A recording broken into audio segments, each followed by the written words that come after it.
ሰላም ጤና ይስጥልን ውድ የአርቲኤም ቤተሰቦቻችን ሰዓታችንን ጠብቀን ዕለታዊ መረጃዎችን ልናደርሳችሁ መጥተናል። ለቻናላችን አዲስ ከሆኑ ሰብስክራይብ በማድረግ ቤተሰብ ይሁኑ። ቀጥታ ወደ መረጃዎቹ እናመራለን።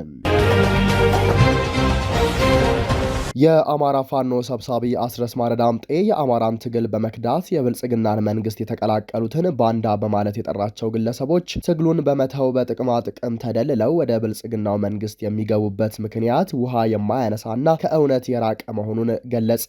በጣም ከሚያስገርሙኝ ነገሮች አንደኛው እንግዲህ አድማጮችም እንዲረዱኝ የሚፈልገው አንድ ፋክት አለ። እዚህ ጋር የምናገረው ህወሓት የሚባልን ድርጅት ለመከላከል አይደለም፣ እሱ የኔ ጉዳይም አይደለም። አንድ ቁም ነገር ግን ማንሳት እፈልጋለሁ። 2-3 ነጥቦች ማንሳት እፈልጋለሁ። አንደኛ ነገር እነኚህ እጅ የሰጡ ያሉ ልጆች የአፍ መፍቻቸው ያደረጉት አይ መጣን ለምን ህወሓት ጋር መስራት ስለማንችል እንዴ።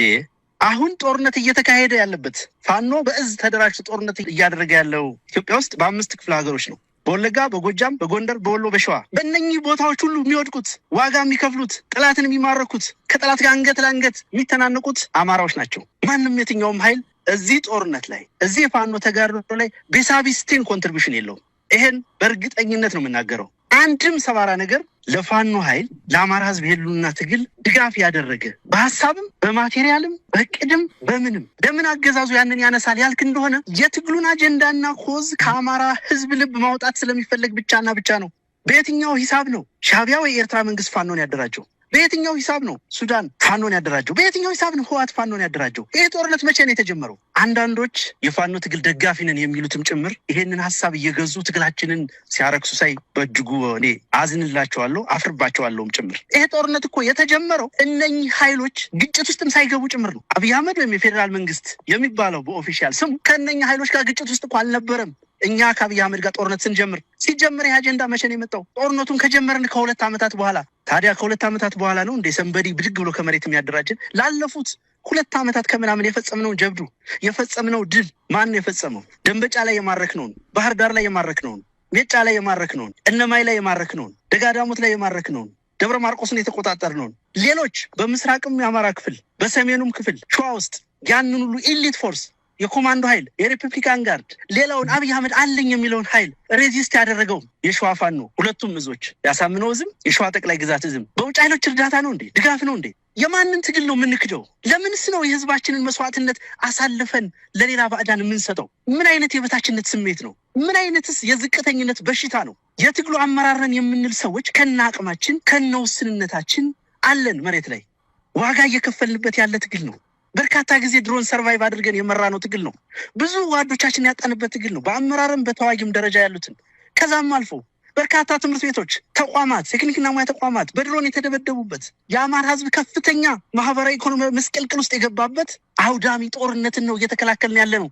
ይሄ ጦርነት የህዝብ ነው፣ የትውልድ ነው። ስለዚህ የትውልዱን የአማራን ጦርነት አሳልፈን ለሰዎች የምንሰጠው በየትኛው ሂሳብና መመዘኛ ነው? እነኚህ እጅ የሰጡ እና የከዱ ፈሪዎች ይህንን ቋንቋ ቢናገሩት አይገርመኝም። ለህዝብ የገቡትን ቃል በተግባር ፈጸሙ እንጂ ክንዳቸውን ለጠላት አልሰጡም በማለት የአማራ ፋኖ መግለጫ አወጣ። በሸዋ ጠቅላይ ግዛት ጥር 4 ቀን 2018 ዓ.ም ሌሊት ተገን አድርጎ የተንቀሳቀሰው የመንግስት ጦር በሰላ ድንጋይ ከተማ አቅራቢያ በምትገኝ ያለን የወገን ጦር ከቦ ለመደምሰስ ሙከራ አድርጓል በማለት የአማራ ፋኖ መግለጫ አውጥቷል። ለመንግስት ውጥን የተለመደውን ፈጣን ምላሽ የሰጡት የሸዋ ጠቅላይ ግዛት አናብስቶች ከባድ ትንቅንቅ አድርገው ከበባ ሙከራውን በከፍተኛ ጀግንነት ያመከኑ ቢሆንም በፍልሚያው የሸዋ ጠቅላይ ግዛት እዝ ነባር ታጋዮችና አመራሮች በተለይ ደግሞ በመላው ሸዋ ጠቅላይ ግዛት ጠንካራ ጦርና ድርጅት ከማደራጀት ጀምሮ አሁን ትግላችን ለደረሰበት ተቋማዊ እድገትና የሰራዊት ግንባታ በታማኝነት የታገሉትና ያታገሉት አርበኛ 50 አለቃ ታደሰ ተገኘና አርበኛ 10 አለቃ ወንድሙ ሲሻው፣ አርበኛ ዘመነ መኮንን፣ አርበኛ ቢኒያም አሰፋ እንዲሁም ሌሎች ጓዶቻቸው በድንገት ተከበው በጠላት እጅ እንዲሰጡ ቢጠየቁም ፋኖ ይማርካል እንጂ አይማረክም በማለት ጥይት እስከሚጨርሱ ድረስ ጠላት ላይ ጠንካራ የምታሳርፈው በክብር መስዋዕትነት ጽዋ ተቀብለዋል ብሏል የአማራ ፋኖ። እነዚህ ጀግኖቻችን የፋኖን መንፈስ እስከ መጨረሻ አስተንፋሳቸው አክብረው መስዋዕትነታቸው ትግሉን ይበልጥ እንድናቀጣጥል እንደሚያደርገን ወዳጅም ጠላትም ይወቅ ያለ ሲሆን ገና ብዙ ጀግንነት ብዙ ታሪክ እንሰራለን ብሏል። የአርበኛ 50 አለቃ ታደሰ ተገኝና የአርበኛ 10 አለቃ ወንድም ሲሻው፣ የአርበኛ ዘበነ መኮንን፣ የአርበኛ ቢኒያም አሰፋን እንዲሁም የሌሎችን ጓዶቻቸውን ነፍስ ፈጣሪ በአጸደ ገነት ያኑርልን፣ ወዳጅ ዘመዶቻቸውን ያጽናናልን በማለት የአማራ ፋኖ መግለጫውን ለህዝብ የገቡት ቃል በተግባር ፈጸሙ እንጂ ክንዳቸውን ለጠላት አልሰጡም በማለትም አጠናቋል። በደብረ ብርሃን ከተማ አስተዳደር ስር በሚገኙ 2 ክፍለ ከተሞች አዋሳኝ ቦታዎች ላይ ከፍተኛ ትንቅንቅ ሲደረግ ውለዋል። የአማራ ፋኖ ብሔራዊ ኃይል ደቡብ አማራ ቀጠና አሳምነው እዝ ዘርዓ ያዕቆብ አንደኛ ኮር ነጎድጓድ ክፍለ ጦር በደብረ ብርሃን ከተማ አስተዳደር ስር በሚገኘው አጼ ዘርዓ ያዕቆብ ክፍለ ከተማ ጎሽ ቦዶ ቀበሌ አዋሳኝ በሆነው መጥቆሪያ ቀበሌና ወርቅ ገርጉር ገብርኤል በተባለ ቦታ በእቴጌ ጣይቱ ክፍለ ከተማ መሳሪያ አዋሳኝ በሆነው ዘንዶጉርና በዞ በተባሉ ቀበሌዎች ከጠዋቱ 1 ሰዓት ጀምሮ ከመንግስት ኃይል ጋር ከፍተኛ ትንቅንቅ በማድረግ ድል እንደተጎናጸፈ ገልጸዋል። የመንግስት ወንበር አስጠባቂ በማለት የአማራ ፋኖ የሚጠራቸው መከላከያ፣ ሚሊሻና አድማ በተና መከላከያው ከአማራ አብራክ በወጡ የባንዳ ስብስብ እየተመራ ከደብረ ብርሃን መነሻውን ያደረገው በ2 ግንባር በጎሽባዳ አራዳ መጥቆሪያ ውጊያ በመክፈት እንዲሁም በካሲማ በዞ አቅጣጫ መነሻውን ከኩኬለሽ በማድረግ የአጼ ዘርዓ ያዕቆብ አንደኛ ኮር የነጎድጓድ ክፍለ ጦር 3ኛ ሻለቃ አናብስቶች ጋር ባደረገው አውደ ውጊያ በርካታ ቁጥር ያለው የመንግስት ኃይል ሙትና ቁስለኛ ሲሆን በሚገርም ሁኔታ የአሳምነው አናብስቶች ብትር መቋቋም ያቃተው የመንግስት ኃይል ወደ ኋላ ማፈግፈግ እያደረገ ባለበት ሰዓት ለምን ወደ ኋላ ታፈገፍጋለህ ግጠም በማለት የመንግስት መከላከያ አድማ መከላከልና የሚኒሻ ኃይል እርስ በርሱ በዲሽቃ በታገዘ ውጊያ እየተገዳደለ ይገኛል በማለት የአማራ ፋኖ መግለጫውን አውጥቷል። የኤርትራ ፕሬዝዳንት ኢሳያስ አፈወርቂ ከአገራቸው ብሔራዊ ቴሌቪዥን ጣቢያ ጋር ያደረጉት ቆይታ በሚል ትናንት ይፋ በተደረገው የምስልና ድምጽ ማብራሪያ ከዓለም አቀፍ ጉዳዮች አንስቶ ስለ ቀጠናዊ ብሎም ስለ ኢትዮጵያ ጉዳይም ተናግረዋል። ፕሬዝዳንቱ ማብራሪያ የሰጡት የዓለም አቀፍና ቀጠናዊ ጉዳዮችን በማስቀደም ነበር። ፕሬዝዳንት ኢሳያስ አፈወርቂ በዋናነት ስለምን ጉዳዮች አንስተው ተናገሩ?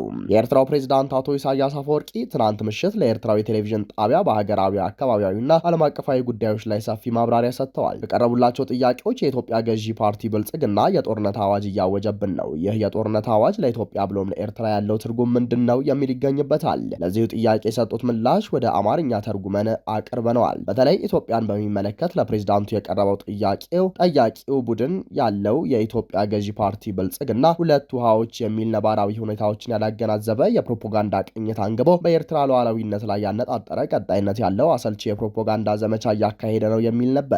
ፕሬዝዳንት ኢሳያስ ለዚህ ጥያቄ መልስ የሰጡበት የምጸት ሳቅ እየሳቁ ነው። ፕሬዝዳንቱ ይችን ጥያቄ ብትዋት ይሻል ነበር ለማለት አስቤ ነበርም ብለዋል። ይሁንና ምክንያቱም እኔ 4 አመላካች አገላለጽ አለኝ ብለው የቀጠሉ ሲሆን ሰነፍ፣ ነዳይ፣ ስስታም፣ በመጨረሻም ሰነፍና ነዳይ እንዲህ አይነት አጀንዳ ቀርጾ ለዚህ ህዝብን ወደ ሁከት ለማስገባት የታወጀው ጦርነት በእውነት የሚያስገርም ነው። እንደዚህ የሚገርም ነገር ሰምተን አናውቅም። ብዙ ነገር አይተናል። በኢትዮጵያ ይመጡ የነበሩ ስርዓቶች ጦርነቶች ያውጁ ነበር። እንደዚህ አይነት ግን ተሰምቶ አያውቅም። ፕሬዝዳንቱ በዚህ አላበቁም። ጥያቄው ለምን እንዲህ አይነት የጦርነት አዋጅ አመጣ የሚል ነው ብለው ሰፊ ማብራሪያቸውን ቀጠሉ። አንደኛው የጦርነት አዋጅ ጸረ የኢትዮጵያ ህዝብ ነው። ይሄ የውሃ ምናምን የሚለው ለማድመቂያ የሚቀርብ ነው። ይህ ጦርነት ያልታወጀበት የለም። የውሃ ጦርነት ብለህ ማወጅ ለማን? ለእኛ በቀጥታ የቀይ ባህር የምንምን አይደለም። የናይል ጦርነት ነው እያወጅክ ያለኸው። ለማን ነው ይህ ጦርነት እያወጅክ ያለኸው? ይህ ጦርነት ማንን ይመለከታል? የፕሪቶሪያ ስምምነት ተደረገ፣ እንዲህ ተደረገ ተብሎ አስቀድመን ፋኖን እናጠፋለን ተብሎ ጸረ አማራ ህዝብ ጦርነት ታወጀ፣ ጸረ ትግራይ ጦርነት ታወጀ፣ ጸረ ኦሮሞ ጦርነት ታወጀ፣ ጸረ ሶማሌ ጦርነት ታወጀ፣ ጸረ አፋር ጦርነት ታወጀ። ማለቂያ የሌለው ጦርነት ነው የታወጀው። ፕሬዝዳንቱ ሱስ በማለትም ተሳልቀዋል። ስለዚህ ወደ ግጭት ይጋብዝህና እንዲያሉትን እንዲያልኳቸው ሱስ ነው፣ የነዲያን ሱስ፣ የስስታሞች ሱስ ነው፣ የፈሪዎች ሱስ ነው፣ የሰነፎች ሱስ ነው። ሌላ ትርጉም የለውም። ፕሬዝዳንት ኢሳያስ በረጅም ማብራሪያቸው ጥያቄ ያነሱ እርሳቸው ይመስላሉ። ስለምንድን ነው ይህ የሚያሳስበን? ጦርነት ታውጇል።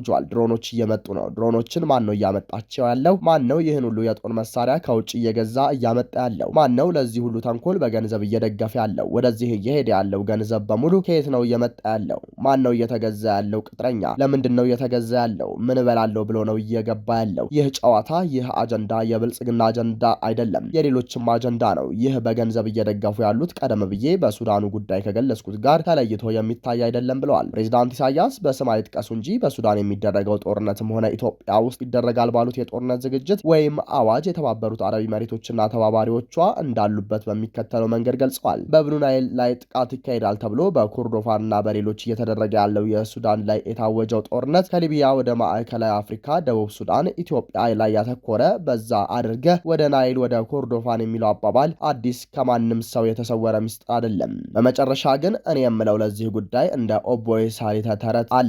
ረጅም ተረት ነው። ጊዜያችሁን ማጥፋት አልፈልግም፣ ግን ሰነፍ ወይም ሰይጣን ሰው መስሎ መንገድ ላይ ጠብቀሃል። ሊጣላ ስለሚፈልግ ና ቡና ሻይን ጠጣ ብሎ ይጋብዛሃል። ኦቦይ ሳሊህ እንዳሉት ስራ አለኝ በኋላ እመጣለሁ ትለዋለህ እንጂ እንደዚህ ብሎ አንድ ሰነፍ መንገድ ላይ ከጠበቀ በሰነፎች ታድመህ ወደ ጸብ መግባት የለብህም የሚል ትምህርት ድሮ አዲሱ ማሪያ የተማርነው የሰነፎች ትምህርት ቤት ውስጥ እኛ የለንበትም። ዝግጅቶች እየተደረጉ ነው። ጥቃቱ በየት ነው የሚጀምረው? መቼ ነው የሚጀምሩት? በፋኖ ነው የሚጀምሩት ወይስ በኢትዮጵያ የጀመሩትን ጦርነት ጨርሰው ነው የሚጀምሩት? በሳምረ መንገድ ነው የሚመጡት? በትግራይ አድርገው ነው የሚመጡት? በጎጃም፣ በጎንደር፣ በሸዋ፣ በወሎ ነው ወይስ በየትኛው መንገድ ነው የሚመጡት? ጊዜ ማጥፋት የለብህም። ይህችን ስትገልጽ የቆየሁት ምናልባት ብትደጋግሟት ጥሩ ነው። ሰነፍ፣ ነዳይ፣ ፈሪ፣ ስስታም፣ ይህ በሽታ ያለባቸው ሰዎች መጥተው ለዚህ አካባቢ ሁከት እንዲፈጥሩ ሊፈቀድላቸው አይገባም። በእነሱ የጸብ ማዕድ፣ የውሸት ማዕድ፣ የሚደናገር ማዕድ መታደም የለብንም። ስራችንን መስራት አለብን። እኛ ግን ጦርነት ታውጆብን የመከላከል መብታችንን ከማንኛውም ወገን የምንጠይቅበት ምክንያት የለም በማለት የኤርትራው ፕሬዝዳንት ኢሳያስ አፈወርቂ አብይን ሸንቁጠው መግለጫቸውን አጠናቀዋል። ውድ የአርቲኤም ቤተሰቦቻችን ለሰዓቱ የነበረን መረጃ ይህንን ይመስላል። ሰብስክራይብ በማድረግ ቤተሰብ እንድትሆኑ እየጋበዝን ቸር ተመኘን።